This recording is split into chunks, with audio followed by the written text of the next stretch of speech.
यहाँ पे मैं बात करने जा रहा हूँ ADHD की।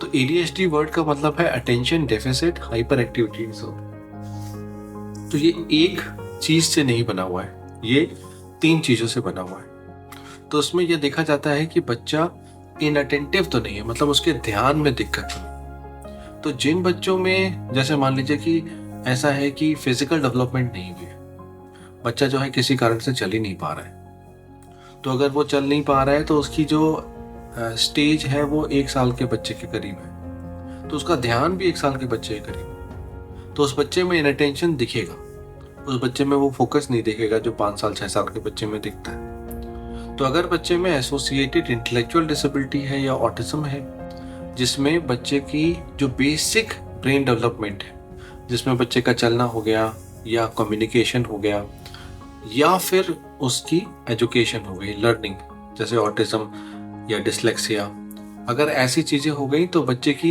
एग्जीक्यूटिव डेफिसिट रहती है, कंसंट्रेशन में दिक्कत तो रहती है। बट उसमें आप ADHD का डायग्नोसिस करके ADHD का ट्रीटमेंट करेंगे तो आप फ्रस्ट्रेट हो जाएंगे, क्योंकि वो ट्रीटमेंट होना ही नहीं है, क्योंकि नीचे का ब्रेन बना ही नहीं। आप 2 साल के बच्चे को अगर देखें तो इधर भाग रहा है उधर भाग रहा है, ये छू रहा है वो छू रहा है, आप उसको ADHD तो नहीं बोलेंगे। बट अगर 6 साल का बच्चा है जिसका स्टेज 2 साल का है, तो उसको भी ADHD नहीं बोलिए, क्योंकि वो बच्चे के साथ जाती है।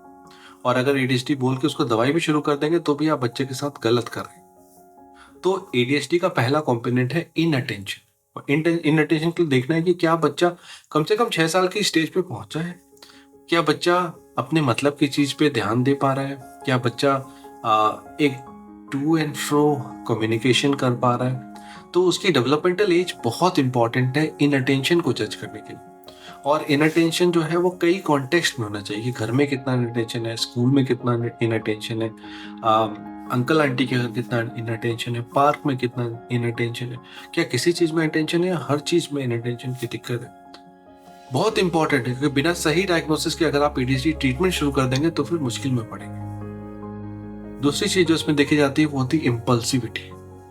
तो इम्पल्सिविटी भी का मतलब है कि बच्चा जो है इम्पल्सिव हो गया और उसने ऐसा कुछ किया जो उसे नहीं करना चाहिए था, चीजें तोड़ दी, मारने लगे, बिहेवियर खराब हो गया, इम्पल्सिव हो गए। तो वो भी सिचुएशनल बेस्ड होती है कि क्या इम्पल्सिव किसी खास लोगों के साथ हो रहे, किसी खास सिचुएशन में हो रहे, क्यों हो रहे हैं बच्चा इम्पल्सिव। तो ये समझना जरूरी है। और अगर बच्चा बिना कारण के कई कॉन्टेक्स्ट में इम्पल्सिव हो रहा है तो फिर ये देखना है कि क्या बच्चे का इमोशनल रेगुलेशन मैच्योर हुआ है कि नहीं। वो भी डेवलपमेंट पे जाता है, क्योंकि 2 साल का बच्चा जो है वो अपनी फीलिंग समझता है, 3 साल पे वो बताने लगता है कि पापा मेरे को ये पसंद नहीं है या मेरे को ये अच्छा नहीं लगा। 4 साल तक आते आते वो पूछने लगता है कि आप कैसे हो, क्या चल रहा है। तो इमोशनल रेगुलेशन अगर बच्चे का डेवलप नहीं हुआ है और उसको अगर इम्पल्सिविटी का डिसीजन लिया जा रहा है या उसको डायग्नोसिस दिया जा रहा है तो वहां पे गलती है। पहले इमोशनल रेगुलेशन को कवर अप कर लीजिए, तब आप इम्पल्सिविटी पे जाएंगे। तीसरी चीज हाइपर एक्टिविटी है, जो पेरेंट्स कहते हैं कि बहुत बड़ी प्रॉब्लम है। एक्चुअली पेरेंट्स की प्रॉब्लम नहीं है। होता क्या है कि स्कूल में कहते हैं कि बैठेगा नहीं तो हम लेंगे नहीं, अब बच्चे को बैठाने पे लगे।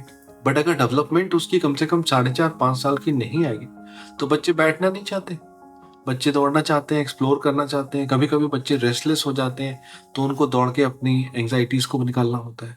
अगर बच्चे में ऑटिज्म का डायग्नोसिस है तो ऑटिज्म का बच्चा फिक्सेटेड हो जाता है, उसे क्या चाहिए, और बाकी सारी चीजें वो इग्नोर कर देता है। वो बच्चा भी नहीं बैठेगा, मगर उसमें ADHD तो नहीं। आप ADHD का ट्रीटमेंट कर भी लेंगे तो भी आपको बहुत फायदा नहीं। और उसको दवाई देके अगर बैठा भी देंगे तो कब तक बैठाएंगे, क्योंकि उसका वजन जैसे बढ़ेगा दवाई भी बढ़ाएंगे, फिर एक समय में बच्चा उससे यूज्ड टू हो जाएगा। तो अक्सर क्या हो रहा है कि बच्चों में ADHD का डायग्नोसिस बहुत ज्यादा दिया जा रहा है, बहुत ज्यादा दिया जा रहा है, और उसकी वजह से पेरेंट्स ये नहीं समझ रहे हैं कि फाइनल उनका नेट आउटकम कुछ नहीं निकल रहा है। तो ADHD का मतलब है कि डेवलपमेंट डिले आपने देख ली, न्यूरो डेवलपमेंटल असेसमेंट आपने कर ली, आपने देख लिया कि बच्चे की डेवलपमेंट 6 साल तक पहुंच चुकी है, एसोसिएटेड प्रॉब्लम्स नहीं है, ऑटिज्म, डिसलेक्सिया, ये सारी चीजें देख ली, उसके बाद ही ADHD का डायग्नोसिस होना चाहिए। और डायग्नोसिस के बाद पहले इंटरवेंशन एनवायरमेंटल मॉडिफिकेशन की होनी चाहिए, ताकि आप धीरे से बच्चे का इनअटेंशन और इम्पल्सिविटी को एड्रेस कर सकें। क्लासरूम मॉडिफिकेशन होना चाहिए।